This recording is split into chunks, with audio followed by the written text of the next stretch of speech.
Hello students. So let's start here with the second chapter in your sociology, which is socialization. Now this is a very interesting chapter here. And what exactly do you mean by socialization? Socialization is a process in which a human being becomes social. A human being will become social, a social animal. So first of all, let us learn exactly what is the meaning of socialization.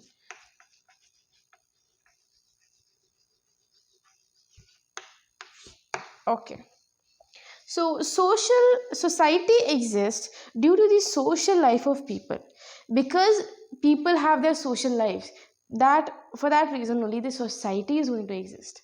Okay, human being is a social animal. You must have heard this line very often, that human being is a social animal. At the birth, human being is just a living thing or an animal. But as time passes by, he will learn different things from the people around him, and then he will become a social animal. Initially, he's just an animal. Okay, then he will learn from his parents how to speak, how to behave. He will learn different things from his school, from his friends, and then he becomes a social animal. If human being is not surrounded by social or the society or the social behavior, he will only remain an animal and he will not become a social animal. Okay, so a child starts learning the social behavior from his childhood itself. The process of learning social behavior and the process of becoming a social being is called socialization. Please underline that line here in your textbook, page number 82. The process of learning social behavior and the process of becoming social being is called socialization. The moment the child gets the power of thinking and talking, it will make contact with the other living beings in the society. Soon, when he understand how to talk, okay, he starts talking with everybody. He tries to say different things. The small child will say different things to everybody, right? So, what is the child doing? He's interacting with other living beings, and when he's interacting with other living creatures, he is going to become social there, right? Yes. Also, the child tries to communicate non-verbally and tries to imitate others. Non-verbally meaning without words. Verbally meaning with words. Non-verbally simply means without words. The child will try to do actions and copy other things, copy what others are doing, right? Even if the child doesn't know how to speak, he's going to imitate others. He's going to copy what the others are doing. That is called non-verbal interaction. Without speaking only, he is going to interact with the others. Like this, it is influenced by the social environment. So the behavior of the child is going to be influenced there by the environment nearby the child. The human being and his social dependency will be that you will learn here in this lesson. Now, socialization is a process in which all the members of the society live in accordance to their duties and responsibilities. So, all the members of the society, they have a certain duties and responsibilities, and they are going to follow their duties and responsibilities. That is nothing but socialization here.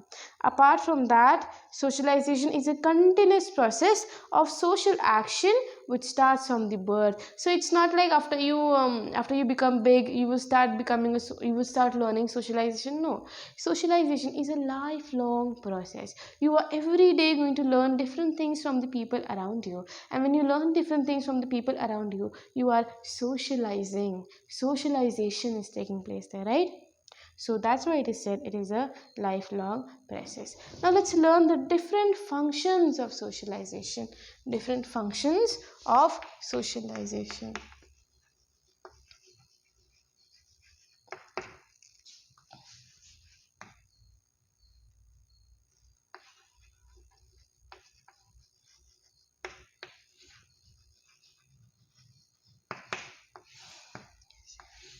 Different functions of socialization.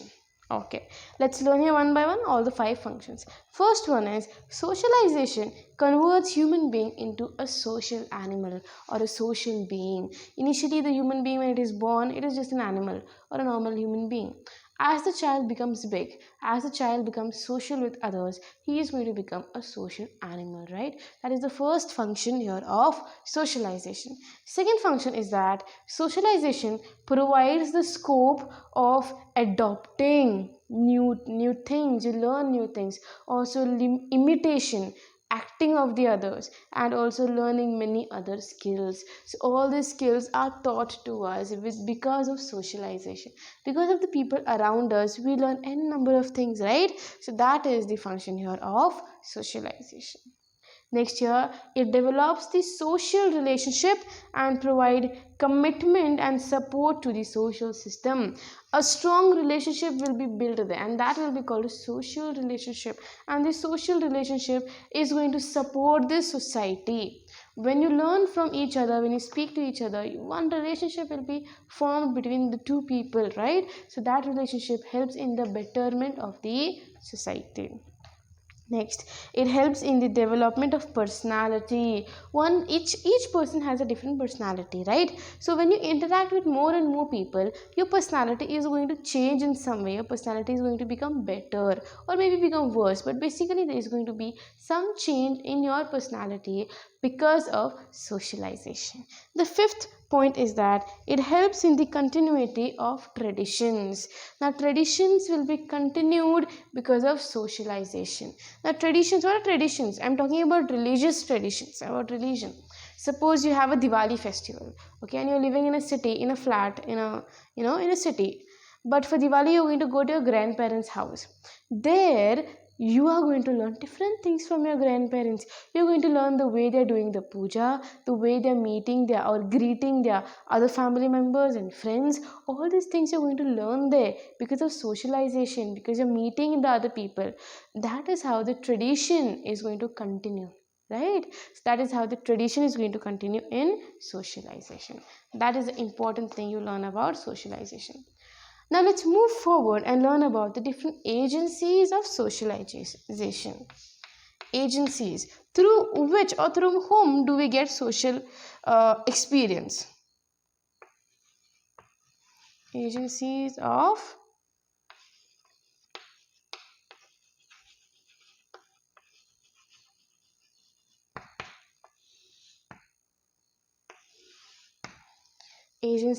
socialization.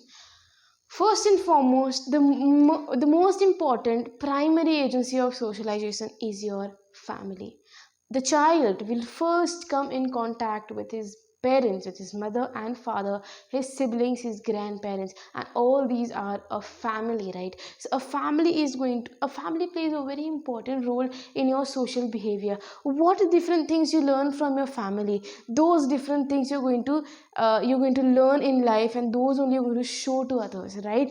So family plays a very important role in socialization. Father, mother are the direct blood relatives of the child.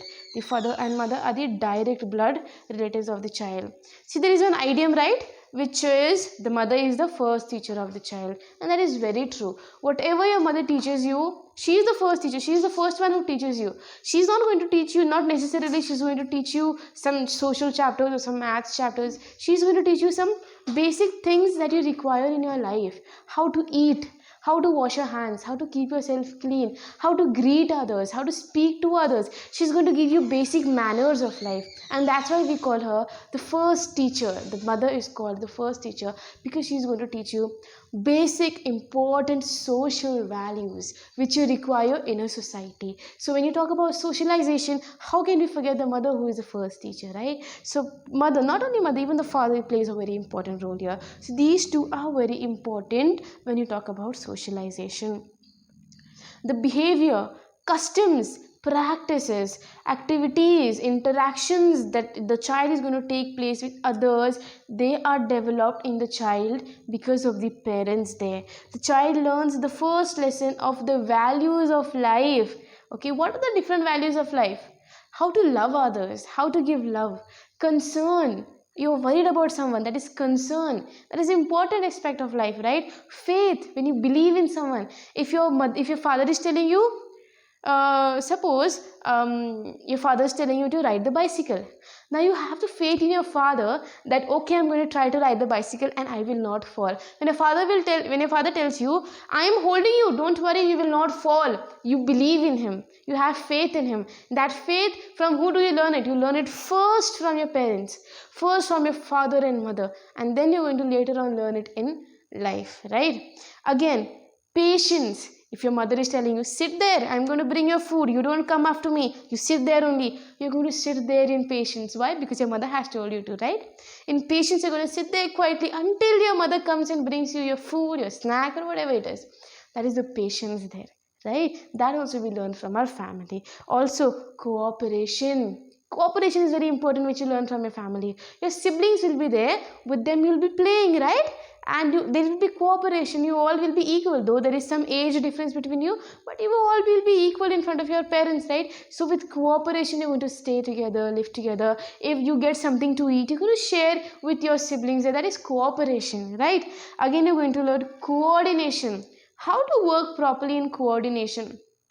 If your suppose your mother is telling you, bring me that thing, okay, I require it, you're going to go run. The small children, they're going to run and bring that thing, right? That is coordination. If your mother has told you to do something, you're going to do it, right? That is coordination. These basic values that you learn with your family, later on they are very helpful for you in your day-to-day life. Each and every value that I've mentioned here will be used in your day-to-day life. So who is going to teach you this first? Your parents are going to teach you. Your family is going to teach you these values first, right? Yes. Also, the appreciation from the family always encourages the activities of the child. Children are obedient to their parents because they are old enough in their age, experience, and authority. So children, they are always very obedient to their parents. Whatever their parents are saying, they will listen up to a certain age, okay? Up to a certain age, they are obedient to their parents, right? So whatever the parents are saying, the children will readily listen, they will smile and they will follow that. But as the children become big, of your age, of 9th standard, you don't listen to your parents, right? Do you listen? If you listen, then very good. And you should listen to them. Why? Because your parents are more experienced, they are elder to you, and whatever they say to you, keep this point in your mind. Whatever your parents are telling you, they are saying it for your own good and not for their benefit. So whatever your parents are going to explain to you or tell you, they are going to tell you that for your own good. So it is a duty to listen to them. Not only when you were a small child, but even when you grow up, you have to listen to them. Okay? So that's why we say that family is the foundation of socialization of a person. It is the foundation. Whatever basic things you learn in your family, those are only going to be used in your day-to-day life later on. Okay, so this was all about family, which is the first agent of socialization. Let's move forward and talk about the second agent of socialization, which is peer group. Okay, now what do you mean by peer group?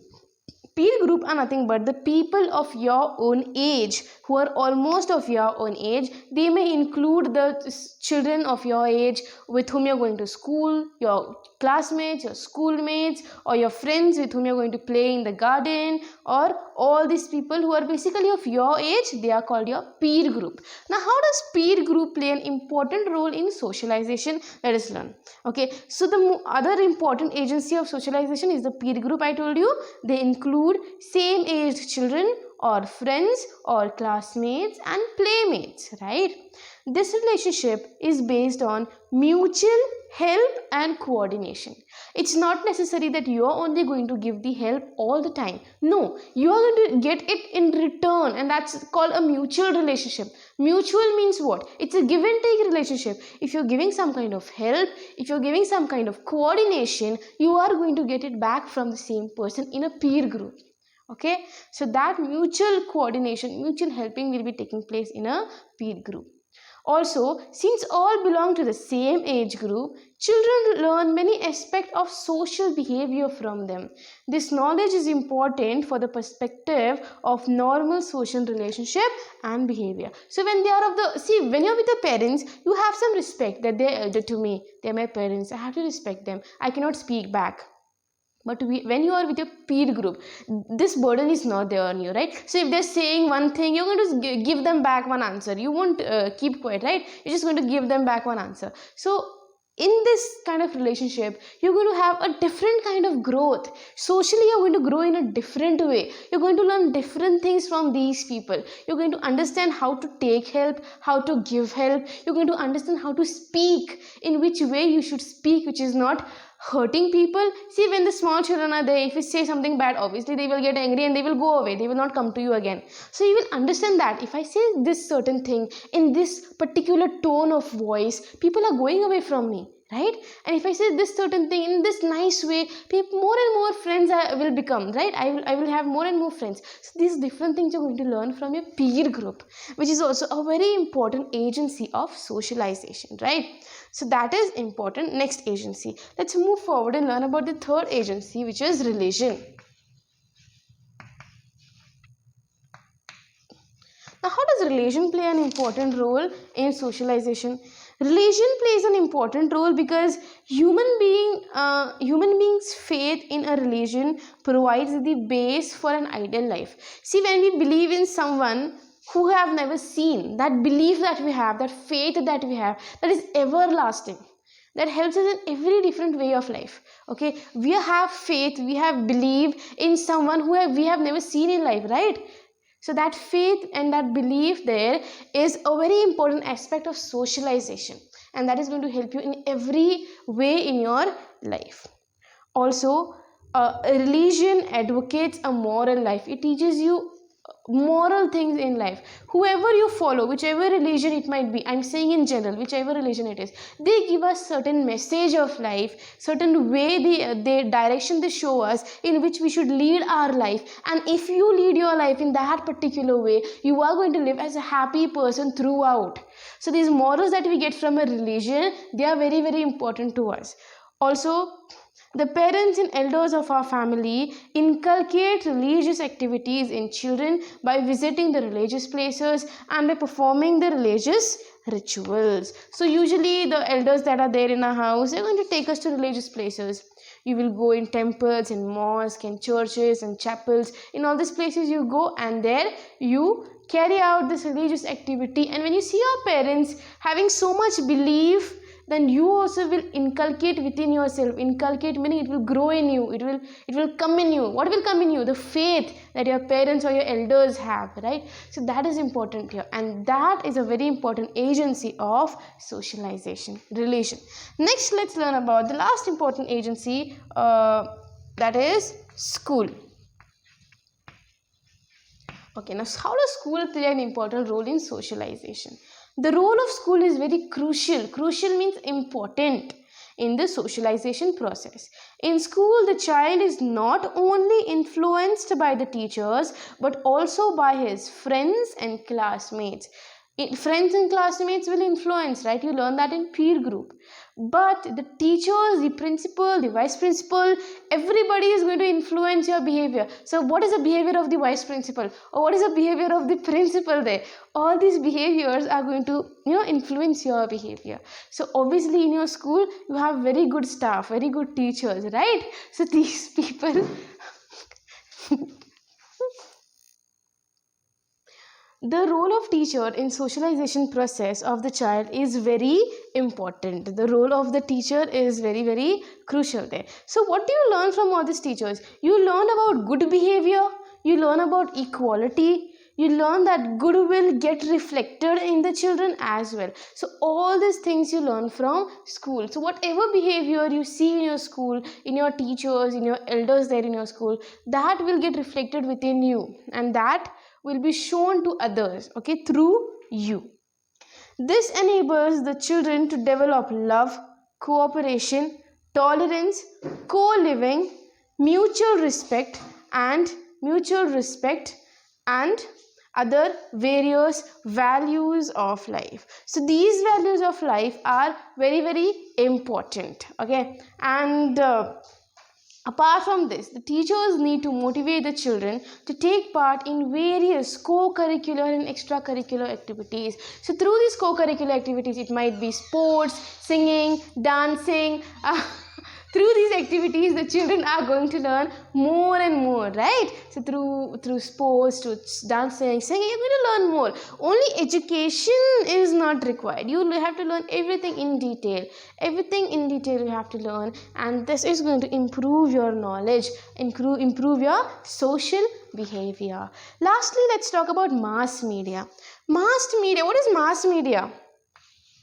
Mass media is the different magazines, newspapers, news channels, radio, all this that you listen to, or that you read, or that you see, they are called mass media, which are giving you an information of the world, right? So the mass media will include the radio, television, movies, also newspapers, magazines, and all this literature work. They are going to give you so much information. Human beings are deeply influenced by advertisements, right? So sometimes there will be such good advertisements. Now there is one advertisement which says daag acche hai. So in that, the children will be falling in mud, they will be playing in mud, and their mother does not worry about it. Their mother will say, don't worry, I will clean your clothes, right? So what do you learn from that? You learn that playing, enjoying your life is very, very important. So see how each and every ad is going to play an important role on you, right? Usually you see negative things are not shown in the ad. You will not see parents are slapping the children in the ad. You will not see all that. Only positive things are shown in the ad, because they are going to influence the social behavior. Also radio channels, stories, novels, then serials, TV serials, dance dramas, music channels, songs, all these are going to play a very important role in each and every person's life. Newspaper quiz, then some discussion, group discussion, talks, all these things are important to us, and they give us a lot of knowledge about the social behavior. So these mass media plays again a very important role in socialization of a person. Okay, next let us talk about neighborhood. How does neighborhood play an important role? Let's talk about the next point here, which is neighborhood. And after talking about all this mass media and all, sixth one is neighborhood.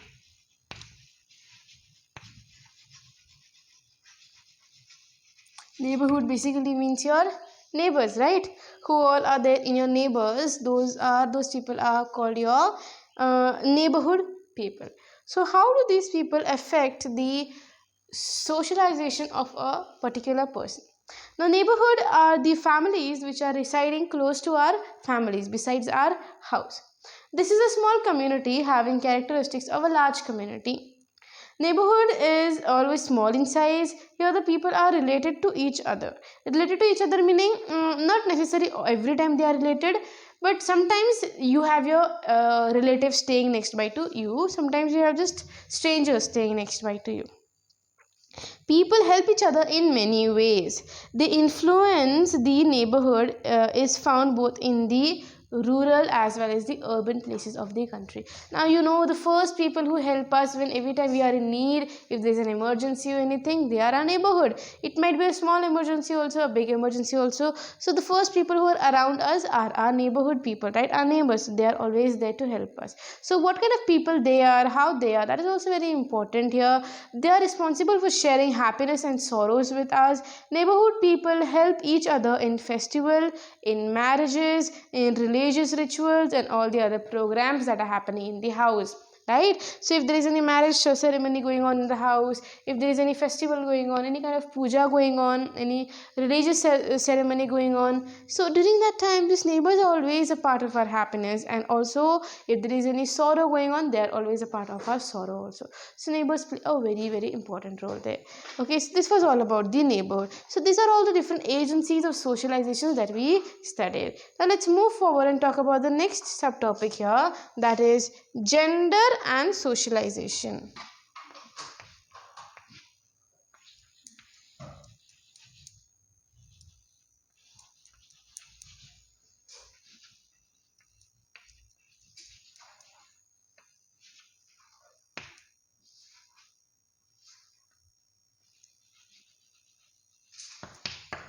Gender and socialization.